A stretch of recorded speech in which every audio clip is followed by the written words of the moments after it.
This chapter provides a basic introduction to analyzing language. If you know relatively little about grammar.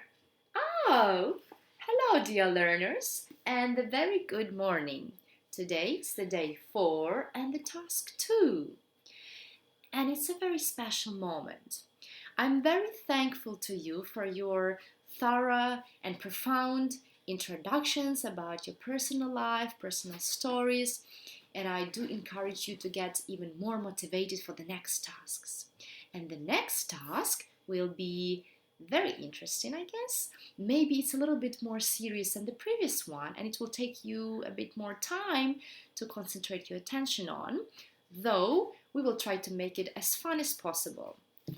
Now, you have to imagine that you are going to apply to the university. You can shift yourself back in time when you were a high school student, or you can imagine yourself now becoming a freshman in the University of Edinburgh. Why particularly this University of Edinburgh? Maybe because of my personal preferences. Quite many years ago, I used to be a volunteer in the city of Edinburgh. And you know, the spirit of the town with the castles, with the bagpipes, and all these people like from the historical movies walking around you, they are really like inspiring you a lot. And then out of the blue, I see this University of Edinburgh right in front of me.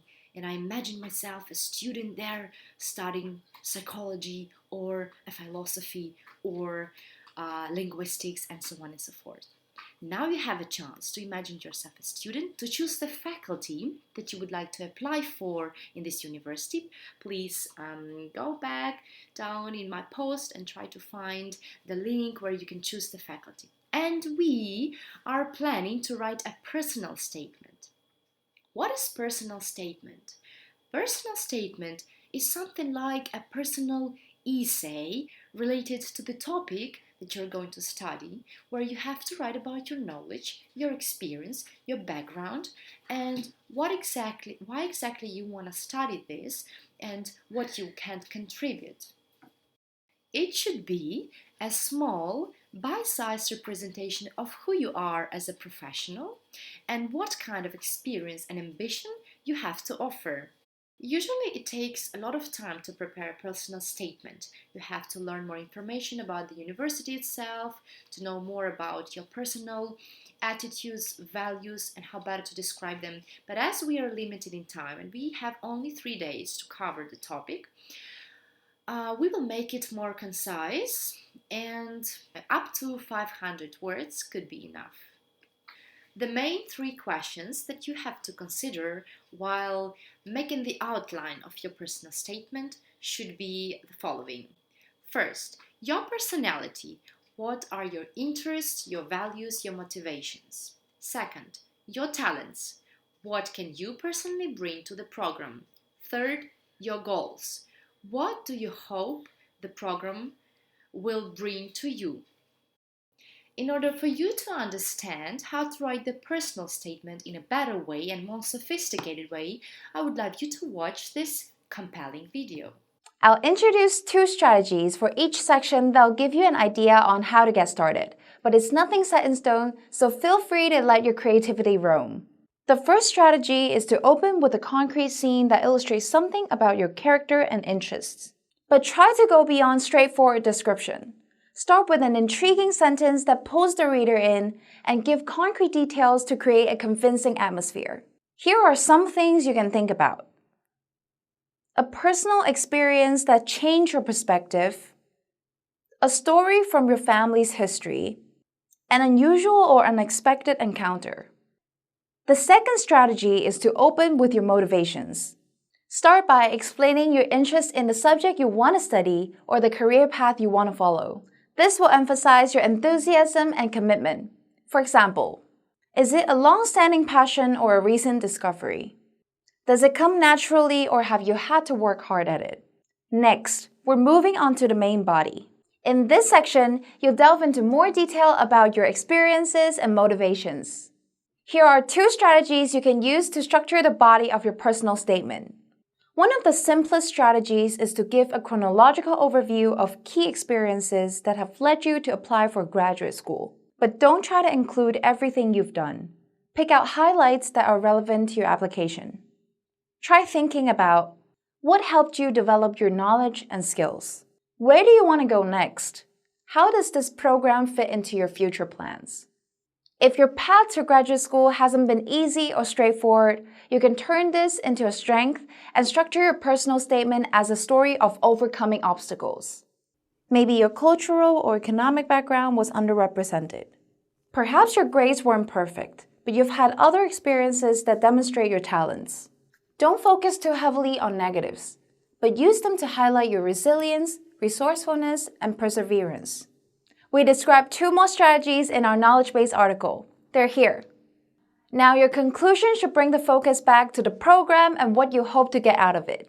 Whether that's developing practical skills, exploring intellectual questions, or both. Emphasize the fit with your specific interests, showing why this program would be the best way to achieve your aims. Here are 2 strategies that might give you a direction. If you're applying for a more academic or research-focused program, end on a note of curiosity. What do you hope to learn, and why do you think this is the best place to learn it? If there are specific classes or faculty members that you're excited to learn from, this is a place to express your enthusiasm.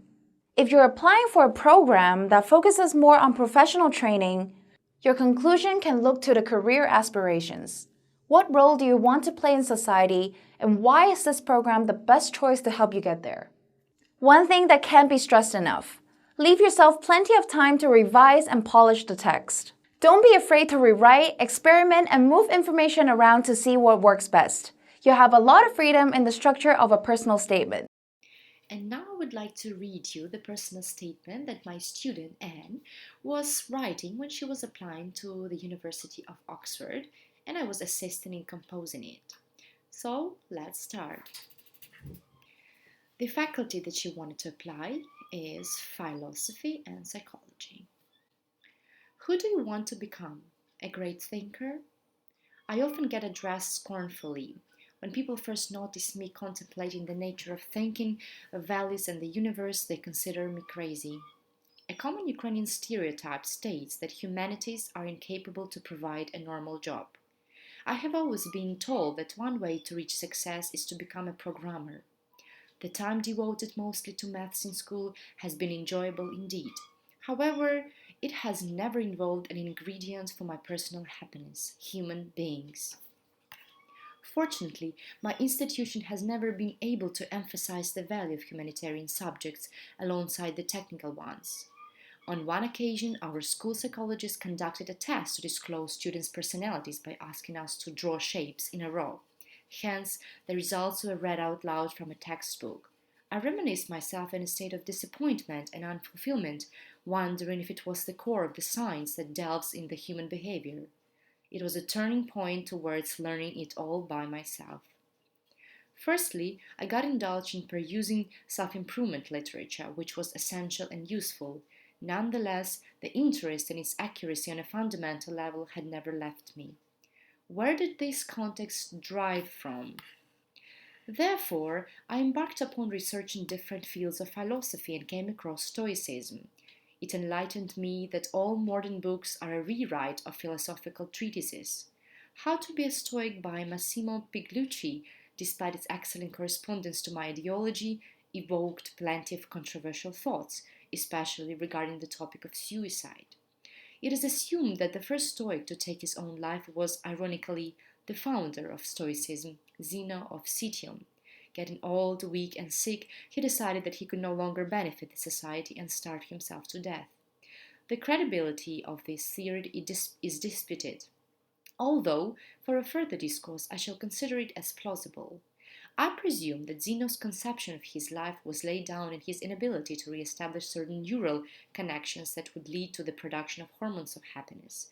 Another version of mine is that it was his suicide. Zeno benefited society and the perpetuation of his school more than a decrepit wise man could possibly have done.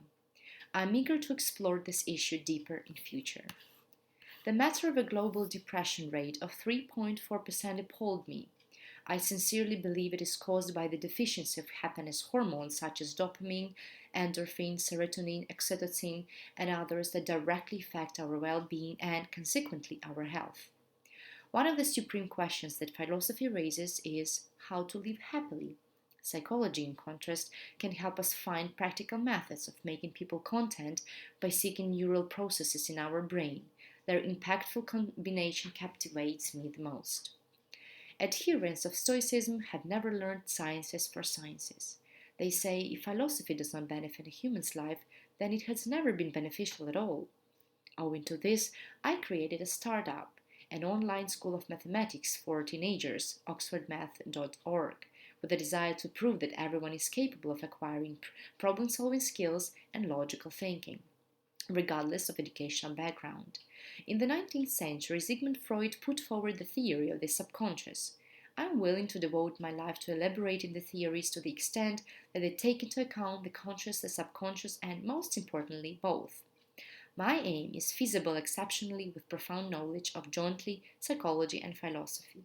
Moreover, the environment created for the students in the UK, in particular the program, award-winning professors' flexibility and the respectable studying approach will help me concentrate on the sciences I have been pursuing for years. Which is why when I'm asked, who do you want to become? A great thinker? I proudly answer, yes, I do. This particular personal statement was being prepared for quite a long time. So I don't ask you to make it as smart and as sophisticated as this one, but try to push yourself beyond the limits. Do use interesting and compelling word combinations and constructions. Do mention the experiences that probably you might have forgotten about and try to enjoy it. Be sincere as authentic. These are the most important rules from me. Enjoy your way, ask the questions, and hope to read your personal statement soon. Don't get stuck. Ask me the questions if you need to.